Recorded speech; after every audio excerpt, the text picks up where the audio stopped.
നേർവേദി പ്രഭാഷണ പരമ്പരയിലേക്ക് ഏവർക്കും സ്വാഗതം.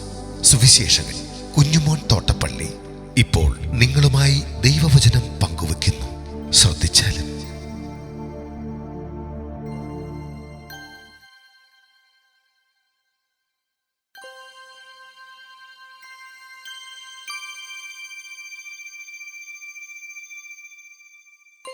വെള്ളതേറ്റ ശവക്കല്ലറകൾ. ദൈവനാമത്തിന് മഹത്വമുണ്ടാകട്ടെ. മത്തായിയുടെ സുവിശേഷം 23-ാം അധ്യായത്തിൻ്റെ 27-ഉം 28-ഉം വാക്യങ്ങൾ ഞാൻ വായിക്കുന്നത് ശ്രദ്ധിച്ചാലും. കപടഭക്തിക്കാരായ ശാസ്ത്രിമാരും പരീശന്മാരും ആളുള്ളൂരെ, നിങ്ങൾക്ക് ഹാ കഷ്ടം! വെള്ളതേച്ച ശവക്കല്ലറകളോട് നിങ്ങൾ ഒത്തിരിക്കുന്നു. അവ പുറമേ അഴകായി തോന്നിക്കുമെങ്കിലും അകമേ ചത്തവരുടെ അസ്ഥികളും സകലവിധ അശുദ്ധിയും നിറഞ്ഞിരിക്കുന്നു. അങ്ങനെ തന്നെ പുറമേ നിങ്ങൾ നീതിമാന്മാർ എന്ന് മനുഷ്യർക്ക് തോന്നുന്നു, അകമയോ കപടഭക്തിയും അധർമ്മവും നിറഞ്ഞവരത്രേ.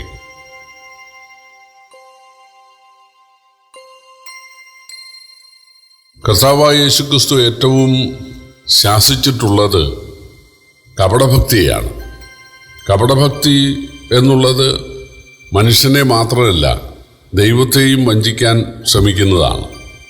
കാരണം പൊതുജന മധ്യത്തിൽ മാത്രമല്ല, ദൈവസന്നിധിയിൽ വരുമ്പോഴും അവർക്ക് കപടഭക്തി ഉണ്ടായിരുന്നു. ദൈവം കപടഭക്തിയെ ശിക്ഷിച്ചിട്ടുണ്ട്. എലീശ പ്രവാചകൻ്റെ ഒരു ശിഷ്യനായിരുന്ന ഗേഹസി എലീശയാൽ സൗഖ്യം പ്രാപിച്ച അരാമ്യ സേനാനായകനായ നയമാൻ്റെ അടുക്കൽ ചെന്ന് എലീശ പറഞ്ഞു വിട്ടു എന്ന് പറഞ്ഞ് നയമാൻ കൊണ്ടുവന്ന വിശേഷ വസ്തുക്കൾ വാങ്ങിക്കാനിടയായി. ഇത് മനസ്സിലാക്കിയ പ്രവാചകൻ ഗേഹസിയോട് ചോദിച്ചു, നീ എവിടെ പോയിരുന്നു? ആ സമയത്ത് ഗേഹസിക്ക് രക്ഷപ്പെടാനൊരു വഴിയുണ്ടായിരുന്നു. എനിക്കൊരു അബദ്ധം പറ്റി, എന്നോട് ക്ഷമിക്കണം എന്ന് പറഞ്ഞിരുന്നെങ്കിൽ രക്ഷപ്പെടാമായിരുന്നു. പക്ഷേ ഗേഹസി പറഞ്ഞത്, ഞാനെങ്ങും പോയില്ല, ഞാനിവിടെ ഉണ്ടായിരുന്നു. അത് കപടഭക്തിയാണ്. പ്രവാചകന്റെ സന്നിധിയിൽ അല്ലെങ്കിൽ ദൈവസന്നിധിയിൽ ഗേഹസി അഭിനയിക്കുകയായിരുന്നു. അതിൻ്റെ ശിക്ഷ അവനും കുടുംബവും കുഷ്ഠരോഗിയായി തീരാനിടയായി തീർന്നു എന്നുള്ളതാണ്. അതുപോലെ യാക്കോബിൻ്റെ ഭാര്യമാരിൽ ഒരാൾ, യാക്കോബിന് 2 ഭാര്യമാരും 2 ദാസിമാരും ഉണ്ടായിരുന്നു എന്ന് നമുക്കറിയാം. അതിൽ റാഹേല് യാക്കോബിനെ സ്നേഹിച്ചിരുന്നു. അല്ലെങ്കിൽ യാക്കോബ് ഭാര്യമാരിൽ ഏറ്റവും അധികം സ്നേഹിച്ചിരുന്നത് റാഹേലിനോടൊപ്പമാണ്. തീർച്ചയായിട്ടും റാഹേലിനോടൊപ്പമാണ് താൻ ഏറ്റവും അധികം സമയം ചെലവഴിച്ചതെന്നും നമുക്ക് ചിന്തിക്കാം. യാക്കോബ് പദ്ദനാരാമിൽ ആകെ 20 വർഷമാണ് കഴിഞ്ഞതെന്നൊക്കെ ചിന്തിക്കുന്നവരും പഠിപ്പിക്കുന്നവരുമുണ്ട്. 7 14 വർഷം ഭാര്യമാർക്ക് വേണ്ടിയും 6 വർഷം ആടുമാടുകൾക്ക് വേണ്ടിയും, അങ്ങനെ 20 വർഷമാണ് അദ്ദേഹം ചെലവഴിച്ചത്. 40-ാമത്തെ വയസ്സിലാണ് അദ്ദേഹം വീട് വിട്ടു പോകുന്നതെങ്കിൽ 60-ാമത്തെ വയസ്സിൽ തിരിച്ചു വന്ന് കാണും എന്നൊക്കെയാണ് ആളുകൾ വിചാരിക്കുന്നത്. പക്ഷേ വേദോത്സവം പഠിച്ചാൽ യാക്കോബ് ഒരു 60 വർഷത്തോളവും, 20 അല്ല 60 വർഷത്തോളവും അദ്ദേഹം പദ്ദനാരാമിൽ ചെലവഴിച്ചു. അദ്ദേഹം തിരിച്ചു വരുമ്പോൾ 100 വയസ്സിനടുത്ത പ്രായം തനിക്കുണ്ടായിരുന്നു എന്ന് മനസ്സിലാക്കാൻ സാധിക്കും. കാരണം പദ്ദനാരാമിൽ വെച്ച് തൻ്റെ 11-ാമത്തെ മകനായ യോസേഫ് ജനിക്കുമ്പോൾ യാക്കോബിന് 90 വയസ്സാണ്. കാരണം യോസേഫിന് 40 വയസ്സുള്ളപ്പോൾ ഫറവോൻ്റെ അടുക്കൽ ചെന്ന യാക്കോബിനോട് ഫറവോൻ ചോദിച്ചു, എത്ര വയസ്സായി? എൻ്റെ പരദേശ പ്രയാണകാലം 130 വർഷം.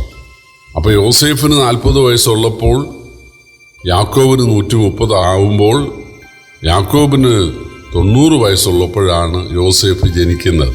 അപ്പോഴാണ് അദ്ദേഹം, യോസേഫ് ജനിച്ച ഉടനെ ആയിരിക്കത്തില്ല, യോസേഫിനെയൊക്കെ കൂട്ടി യാത്ര ചെയ്യത്തക്കവണ്ണം മലമുടിയൊക്കെ മാറിയ ആ സമയത്ത് യാക്കോബിന് ഒരു 93 94 ഒക്കെ വയസ്സ് പ്രായമായപ്പോൾ അദ്ദേഹം ലാബാനോട് പറഞ്ഞു, എനിക്ക് സ്വന്തം കുടുംബത്തിന് വേണ്ടി കരുതാൻ പോകണം. അപ്പോഴാണ് ലാബാൻ പറയുന്നത്, കൂലി കുറവാണോ ആടിനെ തീറ്റുന്നതിൻ്റെ? ഒരു കാര്യം ചെയ്തു, പങ്കായിട്ട് നമുക്ക് തീറ്റാം, 50-50. പുള്ളിയും മറുകും ഒക്കെ ഉള്ളത് നിനക്ക്, ചെമ്മരിയാടുകളിൽ കറുത്തത് അത് നിനക്ക്, നമുക്ക് അങ്ങനെ ചെയ്യാം. സമ്മതിച്ച് 6 വർഷം ആടുകൾക്ക് വേണ്ടി അദ്ദേഹം സേവ ചെയ്തു. അല്ലെങ്കിൽ ലാബാന്റെ ആടുകളെ യാക്കോബ് മേയിച്ചു. 3 ദിവസം വഴിദൂരം മാറ്റി തൻ്റെ ആടുകളെ മക്കൾ തീറ്റാനായിട്ട് ഇടയായി തീർന്നു. അപ്പം ഞാൻ പറഞ്ഞത്, ഏതാണ്ട് 60 വർഷത്തോളവും യാക്കോബിനോടുകൂടെ ചെലവഴിച്ച് യാക്കോബിൻ്റെ പ്രാർത്ഥനയും ഭക്തിയും ദൈവാശ്രയവും കണ്ടും കേട്ടും ഇരുന്ന റാഹേലാണ് വിഗ്രഹാരാധിയായത്. അപ്പൻ്റെ ഗ്രഹബിംബം മോഷ്ടിച്ചുകൊണ്ട് വന്നത്. അത് തിരിച്ചു കൊടുക്കാൻ, അത് ഉപേക്ഷിക്കാൻ ഒരു ചാൻസ് അവൾക്ക് കിട്ടി. അപ്പൻ വന്ന് ആ കാര്യം പറഞ്ഞപ്പോൾ അവൾ അപ്പനോടും കള്ളം പറഞ്ഞ് അവൾ ആ വിഗ്രഹാരാധന തുടർന്നു. യാക്കോബിനെ അവൾ ചതിച്ചു, യാക്കോബിനോടും പറഞ്ഞില്ല. അതാണ് കപടഭക്തി. പക്ഷെ ദൈവം ഒരിക്കൽ വെളിപ്പെടുത്തി. അതിനാൽ അവൾ വഴിയിൽ മരിക്കാനിടയായി. അബ്രഹാമും സാറയും ഇസഹാക്കും റിബേക്കയും ലേയയും യാക്കോബും ഒക്കെ അടക്കപ്പെട്ട മക്കഫേൽ ഗുഹയിൽ അടക്കപ്പെടാൻ അവൾക്ക് കഴിഞ്ഞില്ല. അവൾ എഫ്രാത്തയിൽ അല്ലെങ്കിൽ ബേത്ലഹേമിനടുത്ത് വഴിയരികിൽ അടക്കപ്പെടുകയാണ്. ദൈവം ഏറ്റവും വെറുക്കുന്നത് കപടഭക്തിയാണ്. പുതിയ നിയമത്തിൽ അനന്യാസും സഫീറയും വ്യാജം കാണിച്ചു, കപടഭക്തി കാണിച്ചു. അതിനാൽ അവർ സഭാഹോളിൽ അല്ലെങ്കിൽ സഭയിൽ പിടഞ്ഞു വീണ് ചാകുകയാണ്. ഇവിടെ പരീശന്മാരോടും ശാസ്ത്രിമാരോടും കർത്താവ് പറഞ്ഞത്, നിങ്ങളുടെ കപടഭക്തി വെള്ള തേച്ച ശവക്കല്ലറോട് വെക്കുന്നു. ഇസ്രായേൽ നാട്ടിൽ പെരുന്നാളിന് വരുന്ന ആളുകൾ ശവക്കല്ലറയിൽ തട്ടിയിട്ട് മുട്ടിയിട്ട് അവർ അശുദ്ധരാകരുത്. അവിടെ ഇളച്ച് വിശ്രമം കൊണ്ടിരിക്കുമ്പോൾ ഇനി ശവക്കല്ലറയിൽ എങ്ങാനുമാണ് ഇരിക്കുന്നതെങ്കിൽ അവർ അശുദ്ധരാകും. അവരുടെ പ്രമാണം അങ്ങനെയാണ്. അപ്പം അതുകൊണ്ട് ശവക്കല്ലറയിൽ തൊട്ട് അല്ലെങ്കിൽ അവിടെ ഇരുന്ന് അശുദ്ധരാകാതിരിക്കാൻ ശവക്കല്ലറ നന്നായിട്ട് കുമ്മായം പൂശുന്ന ഒരു രീതി ഇസ്രായേലിലുണ്ടായിരുന്നു.